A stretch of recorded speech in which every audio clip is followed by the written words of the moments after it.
ഞാനൊരു ദിക്ർ പറഞ്ഞു തരാം. ഈ ദിക്ർ പറഞ്ഞാൽ നിങ്ങളുടെ സ്വഭാവം നന്നാകും, പാപങ്ങളിൽ നിന്ന് ഒഴിഞ്ഞു മാറാൻ കഴിയും. ഇൻഷാ അല്ലാഹ് അല്ലാഹു പറയാൻ ഭാഗ്യം തരുമാറാകട്ടെ. നിയ്യത്ത് ചെയ്യുന്നവരൊക്കെ ഒന്ന് കൈപൊക്കിക്കേ. ഒരു ദിക്റല്ലേ, പൈസ അല്ലല്ലോ. അരകയ്യന്മാരാരാ പോലെ അരകയ്യന്മാരെന്നില്ല, പൊക്കണമെങ്കിൽ നല്ല പൊക്ക്. അള്ളാഹുവെ, മരിക്കുന്ന കാലം വരെ ഈ പൊക്കിയ കൈ ഒരുത്തന്റെ മുമ്പിൽ നീട്ടി യാചിക്കേണ്ട അവസ്ഥ വരുത്തല്ല അല്ലാഹ്.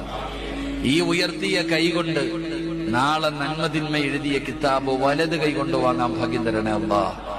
അള്ളാഹുവെ, നബിതങ്ങളുടെ കയ്യിൽ നിന്ന് ഹൗദുൽ കൗസർ വാങ്ങിച്ചു കുടിക്കാൻ ഈ ഉയർത്തിയ കൈക്ക് ഭാഗ്യം നൽകണേ അല്ലാഹ്. അള്ളാഹുവിന്റെ മലക്കുകൾ നാളെ സ്വർഗത്തിന്റെ മുമ്പിൽ വെച്ച് മുസാഫഹത്ത് ചെയ്ത് സ്വർഗത്തിലേക്ക് പിടിച്ചു കയറ്റുന്ന വിഭാഗത്തിൽ ഈ കൈപൊക്കിയവരെ നീ പെടുത്തണേ പടച്ചവനെ. ഇത് വാഗ്ദാനമാണ്. അല്ലാഹ് സാക്ഷിയാ കേട്ടല്ലോ, അള്ളാഹു സാക്ഷിയാ. ഈ ദിക്ർ നിങ്ങൾ പഠിച്ചോ, ഇത് നിത്യമാക്കിക്കോ, നമ്മൾ രക്ഷപ്പെടും. അള്ളാഹു ഭാഗ്യം തരുമാറാകട്ടെ.